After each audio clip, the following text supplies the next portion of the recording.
आज हम शिक्षा उपव्यवस्था के तत्व यानी कि एलिमेंट ऑफ एजुकेशन सब सिस्टम। तो शिक्षा व्यवस्था के तत्वों के अंतर्गत जैसा कि आप स्क्रीन पर देख रहे हैं कि सबसे पहला स्ट्रक्चर यानी कि संरचना आती है। तो हमारी शिक्षा उपव्यवस्था दफ्तरशाही व्यवस्था होती है। कैसी होती है? दफ्तरशाही व्यवस्था, जो मानवीय संसाधन या मंत्रालय या शिक्षा निर्देशक के स्तर पर होती है। मानवीय संसाधन स्तर पर केंद्र द्वारा इस पर नियंत्रण किया जाता है, जबकि मंत्रालय, राज्य शिक्षा मंत्रालय राज्य स्तर पर जो है ये शिक्षा की व्यवस्था की जाती है। शिक्षा निर्देशक जो एजुकेशन डायरेक्टर होता है उसके 3 पद होते हैं। एक निर्देशक डायरेक्टर होता है मेन, और एक अतिरिक्त निर्देशक होता है, एक संयुक्त निर्देशक होता है और तीसरा सहायक होता है। तो main director, assistant director, command director और एक्सिलरी डायरेक्टर, ये 3 पद शिक्षा निर्देशक के रखे गए हैं। इसके बाद जिला शिक्षा अधिकारी की पोस्ट रखी जाती है हमारे, जिसमें श्रेणीबद्धता आचार्यों का समूह होता है, प्रोफेसरों का, और ये विभिन्न रूप केंद्रीय होते हैं, जिसमें ये राजकीय भी हो सकते हैं, गवर्नमेंटेड भी हो सकते हैं, पब्लिक द्वारा भी नियुक्त किए जा सकते हैं, सहायता प्राप्त व्यक्ति भी हो सकते हैं, अनुदानित व्यक्ति भी हो सकते हैं, ये रेजिडेंशियल भी हो सकते हैं यानी कि आवासीय भी हो सकते हैं, और अनरेजिडेंशियल भी नियुक्त किए जा सकते हैं। अब देखिए, पदवी कार्य के अनुसार हमारा प्राध्यापक यानी कि आपका शिक्षक होता है, उसमें 2 पोस्ट रखी गई हैं, एक वरिष्ठ और एक सहायक। तो वरिष्ठ और सहायक, एक शिक्षक का सीनियर एजुकेटर होता है और एक असिस्टेंट एजुकेटर होता है। सीनियर एजुकेटर से वो मार्गदर्शन प्राप्त करता है, जबकि एक शिक्षक सहायक एजुकेटर को निर्देश देते हुए शिक्षा प्रणाली को बनाए रखता है। इसके बाद हमारे शिक्षण संस्थानों में क्लर्क होते हैं, और इन पदों में भी राजकीय, सरकारी, पब्लिक, सहायता प्राप्त और अनुदानित आवासीय, आवासीय व्यक्ति लगाए जा सकते हैं। चतुर्थ कर्मचारी, ये भी अनुदानित, आवासीय, आवासीय या राजकीय हो सकते हैं। तो अब व्यवस्था की बात अगर हम करें तो ये व्यवस्थाएं प्रादेशिक हो सकती है, समय तालिका के आधार पर हो सकती है, एक निश्चित समय अवधि के कार्यकाल हो सकता है इनका, और ये पद जो है परीक्षाओं द्वारा,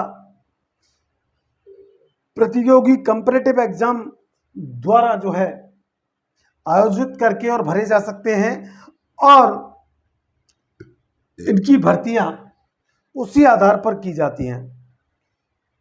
अब कुछ भर्तियां जो है खेल और सांस्कृतिक कार्यक्रमों के आधार पर भी की जाती हैं कुछ पदों में। तो यहां शिक्षण का कार्य एजुकेटर का कार्य परीक्षाओं की सहायता से या जो है प्रशिक्षण से यानी ट्रेनिंग की सहायता से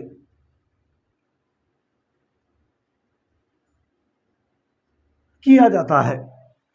अब देखिए, इसके बाद आता है हमारा महाविद्यालय।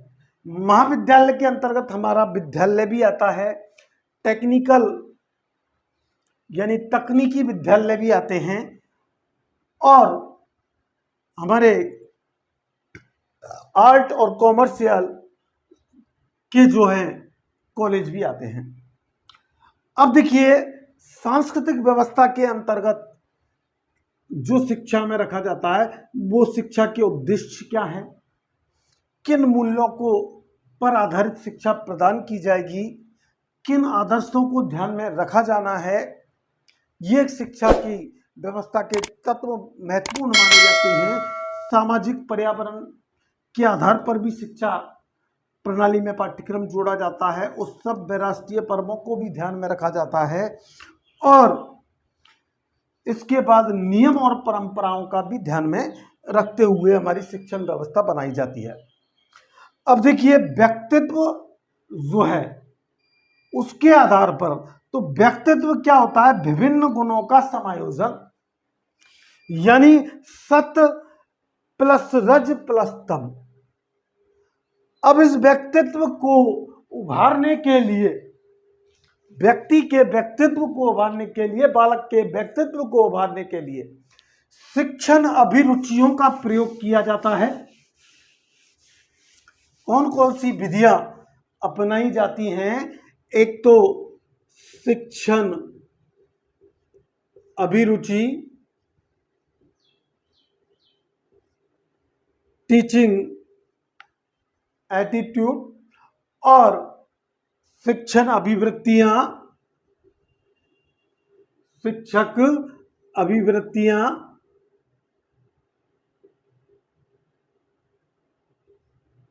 तीसरा सीखने के कौशल,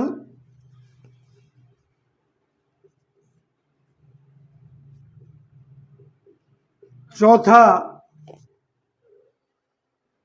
प्रजातांत्रिक तरीके से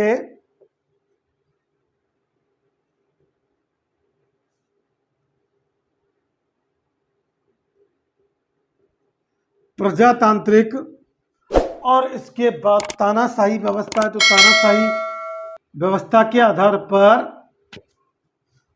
अगर उत्प्रेरणात्मक मोटिवेटिव उत्प्रेरणात्मक विधियों का प्रयोग किया जाता है, और अंतिम आकांक्षाओं को भी व्यक्ति की ध्यान रखते हुए शिक्षा प्रदान की जाती है। तो इसके बाद हम समाजीकरण, जो सामाजिक परिपक्वता का अंतिम टॉपिक है, उस पर हम मूव कर रहे हैं, और वो है समाजीकरण संस्थाएं। समाजीकरण संस्थाओं के अंतर्गत सबसे पहले हमारा परिवार आता है। तो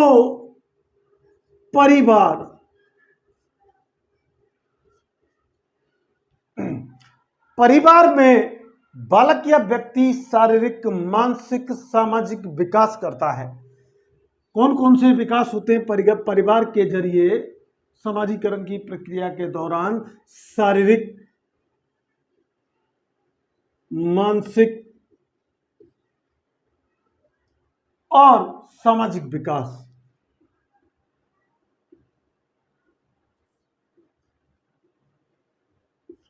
दूसरा, परिवार के जरिए भाषा का विकास भी होता है। एक बालक के समाजीकरण में की प्रक्रिया के दौरान भाषा का विकास होता है। इसके बाद जो है विभिन्न सदस्यों के साथ संबंध बनाना भी परिवार के अंतर्गत ही सीखता है। विभिन्न सदस्यों के साथ संबंध बनाना, संबंध स्थापित करना भी परिवार में ही सीखता है। आदतों का निर्माण भी बालक, कोई आदतें अगर अच्छी बुरी उसे ग्रहण करता है तो आदतों का निर्माण भी कौन सी समाजीकरण की संस्था के अंतर्गत होता है? परिवार के अंतर्गत। इसके बाद परिवार में सामाजिक नियमों की जानकारी भी बालक प्राप्त कर लेता है। सामाजिक नियमों की जानकारी प्राप्त कर लेता है। विभिन्न लोगों से समायोजन करना सीख जाता है, एडजस्ट होना सीख जाता है। विभिन्न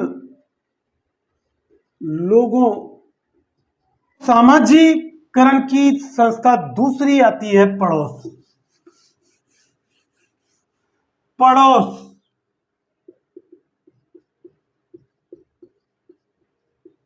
नेबरहुड, नेबरहुड में एक बालक जो है अपराधी परिवार यानी समाजीकरण की प्रक्रिया के दौरान एक अपराधी परिवार के संपर्क में भी आता है। अपराधी प्रकृति के परिवार से भी संपर्कित होता है। वो ये भी जानता है कि अमीर परिवार क्या होता है, सीखता है। अमीर परिवार क्या होता है, गरीब परिवार क्या होता है। सामाजीकरण की प्रक्रिया इस संस्कार के अंतर्गत, पड़ोस के अंतर्गत वो ये सीखता है कि गरीब परिवार कैसा होता है, किसे कहते हैं। और मानवीय कल्याण की भावना से प्रेरित परिवार भी देखता है। मानवीय कल्याण की भावना से प्रेरित परिवार भी देखता है, उनके भी संपर्क में आता है, समाजीकरण करता है। और सामाजिक परिवार भी देखता है।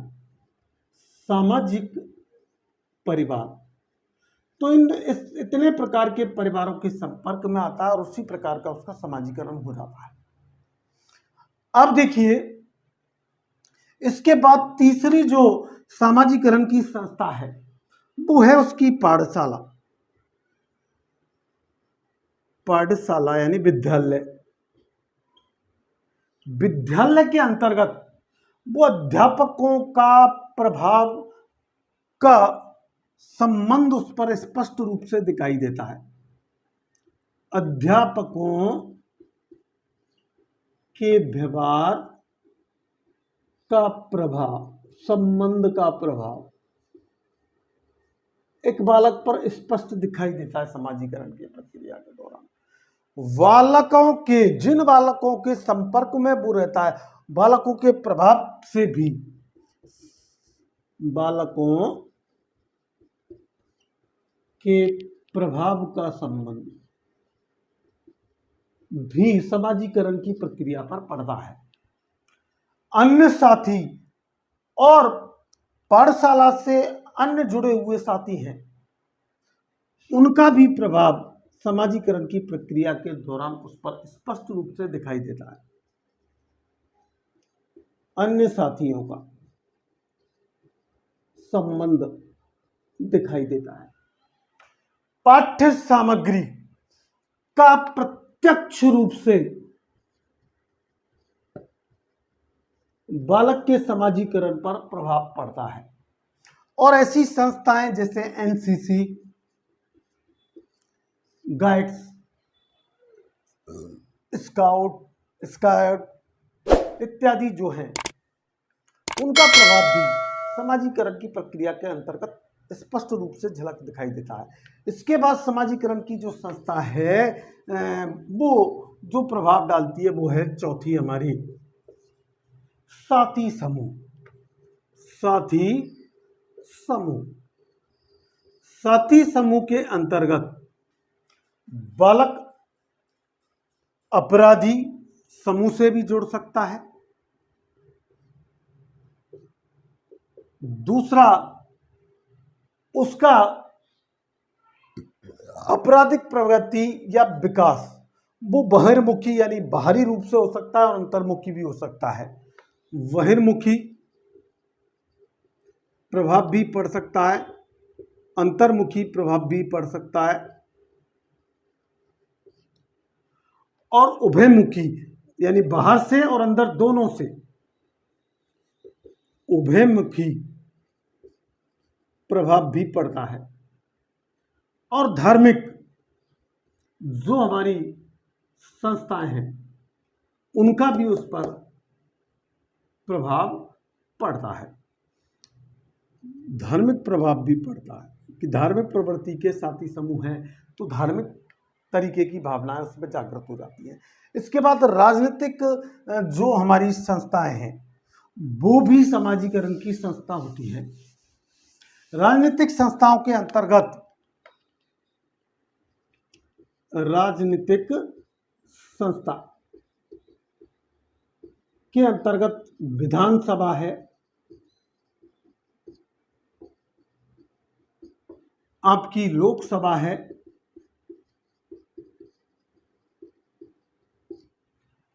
आपके और भी राजनीतिक जो दल हैं यानी कि राजनीतिक दल हैं, राजनीतिक दलों